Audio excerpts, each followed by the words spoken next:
দক্ষিণেশ্বর ও বেলুড় মঠের মহিমা প্রসঙ্গে শ্রী শ্রী মা একবার বলেছিলেন, যার জন্য কাশী যাওয়া তিনি দক্ষিণেশ্বরে ও বেলুড় মঠে আছেন। বেলুড় মঠ এ যুগের মহাতীর্থ মন্তব্য করেছিলেন স্বামী শিবানন্দজি।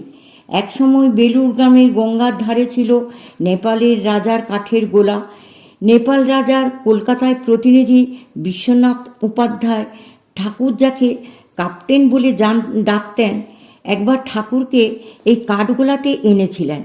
এর নিকটে পরবর্তী যুগে বেলুড় মঠ স্থাপিত হয়।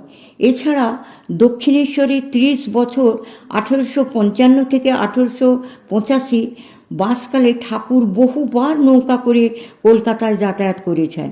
অনুমান করা অসঙ্গত হবে না যে এই সময় মঠের বর্তমান ভূমি বারংবার তাঁর ঐশী দৃষ্টির দ্বারা অভিসিঞ্চিত হয়েছিল। পরবর্তী যুগে যেখানে বেলুড় মঠ হয় সেই জমি সম্বন্ধে শ্রী শ্রী মা মন্তব্য করেছিলেন, আমি কিন্তু বরাবরই দেখতুম ঠাকুর যেন গঙ্গার ওপারে ওই জায়গাটিতে যেখানে এখন বেলুড় মঠ, কলাবাগান টাগান, তার মধ্যে ঘর, সেখানে বাস করছেন। বেলুড় মঠ প্রতিষ্ঠার পর শ্রী শ্রী মা আরও বলেছিলেন, ঠাকুর আগে থেকেই এই স্থানটি পছন্দ করেছিলেন। গঙ্গার পশ্চিম কূল, বারাণসী সমতুল, এখানে মঠ করে নরেন খুব ভালো কাজ করেছে। এরপর 27 ফেব্রুয়ারি 1898 ঠাকুরের ভস্মাস্থি পূর্ণ আত্মারামের কৌটো স্বামীজি নিজে কাঁধে করে নিয়ে এসে বেলুড় মঠে নতুন কেনা জমিতে একটি আসনের উপরে রেখে ভূমিষ্ঠ প্রণাম করেন।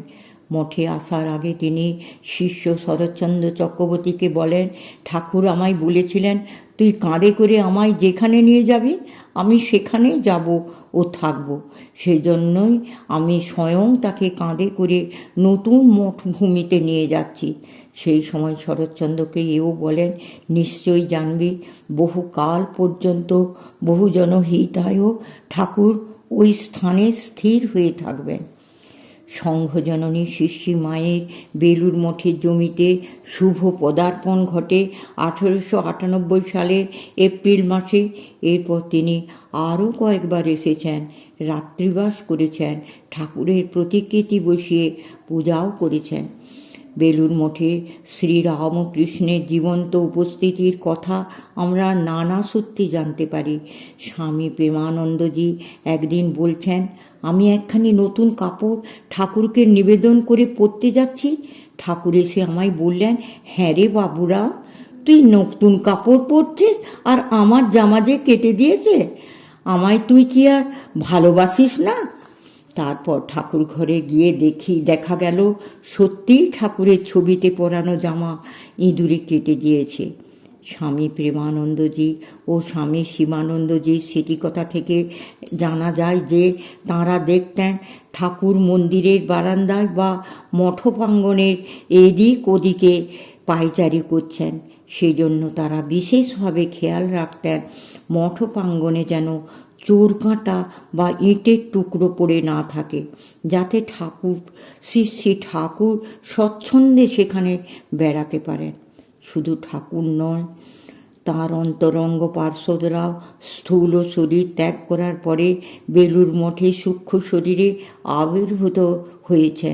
1938 সালে 14 জানুয়ারি মকর সংক্রান্তির দিন বেলুড় মঠে শ্রী ঠাকুরের নবনির্মিত সুদৃশ্য বিশাল মন্দিরের প্রতিষ্ঠা কার্য সমাপনের পরে সংঘের তৎকালীন প্রেসিডেন্ট এবং ঠাকুরের পার্ষদ স্বামী বিজ্ঞানানন্দজি যখন নিজের ঘরে বিশ্রাম নিচ্ছিলেন, তখন তার সেবক সন্ন্যাসী তাকে জিজ্ঞাসা করেন, আপনি বলেছিলেন ঠাকুর ও স্বামীজিকে কি বলবেন বলেছিলেন? মহারাজ উত্তর দিলেন, হ্যাঁ বলেছি। স্বামীজিকে বললাম, স্বামীজি আপনি ওপর থেকে দেখবেন বলেছিলেন, এবারে দেখুন আপনারই প্রতিষ্ঠিত ঠাকুর আজ আপনার পরিকল্পিত নতুন মন্দিরে বসেছেন। তখন আমি স্পষ্ট দেখতে পেলাম স্বামীজি, রাজা মহারাজ, মহাপুরুষ মহারাজ, শরৎ মহারাজ, হরি মহারাজ ও গঙ্গাধর মহারাজ সকলেই দাঁড়িয়ে দেখছেন। বিজ্ঞান মহারাজ আঙুল দিয়ে দক্ষিণ পশ্চিম কোণের দিকে দেখালেন। স্বামী নির্বাণানন্দ স্মৃতিচারণ করছেন। শুনেছি বেলুর মঠে মায়ের শরীর দাহ হয়ে যাবার পর মহাপুরুষ মহারাজ উপস্থিত সাধু ও ভক্তদের বলেছিলেন, সতীর শরীরের এক একটি অঙ্গ বুকে নিয়ে সারা দেশে 51টি পীঠ গড়ে উঠেছে। সেই সতীর সমস্ত শরীর আজ বেলুর মঠের মাটিতে মিশে রইল। তাহলেই বুঝে দেখো বেলুর মঠ কত বড় তীর্থ। মহাপুরুষ মহারাজ বলেছিলেন, বেলুর মঠ কি কম স্থান গা? স্বয়ং শিবাবতার স্বামীজি এখানে বাস করতেন।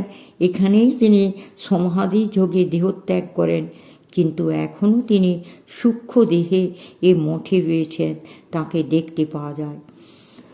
গুরু আর গঙ্গা দুদিকে, আর মাঝখানে আমি বেশ আনন্দে আছি। এই স্থান তো বৈকুণ্ঠ। স্বয়ং জগন্নাথ এখানে রয়েছেন জগতের কল্যাণের জন্য। কত ভাব, কত মহাভাব হয়েছে এখানে। আমাদের আত্মারাম ঠাকুর রয়েছেন, আর ঠাকুরের পার্শ্বদরা সকলেই এ স্থানে এখনও সূক্ষ্ম দেহে রয়েছেন, তাদের দেখাও পাওয়া যায়। কোথায় কোনো একজন সাধক সিদ্ধি লাভ করেছিলেন, তাতেই সেই স্থান তীর্থে পরিণত হয়েছে। আর এই যে মহাতীর্থ, এই স্থানের প্রত্যেক ধূলিকণাও যে কত পবিত্র। ঠাকুর, স্বামীজি এরা যে কী ছিলেন তা লোকে বুঝতে ও জানতে এখনও ঢের দেরি। জগতের হিতের জন্য এত বড় আধ্যাত্মিক শক্তি সহস্র সহস্র বৎসরের মধ্যেও জগতে আবির্ভূত হয়নি। এই বেলুর মঠের ধুলিতে গড়াগড়ি দেবার জন্য দেশ দেশান্তর থেকে কত লোক ছুটে আসবে।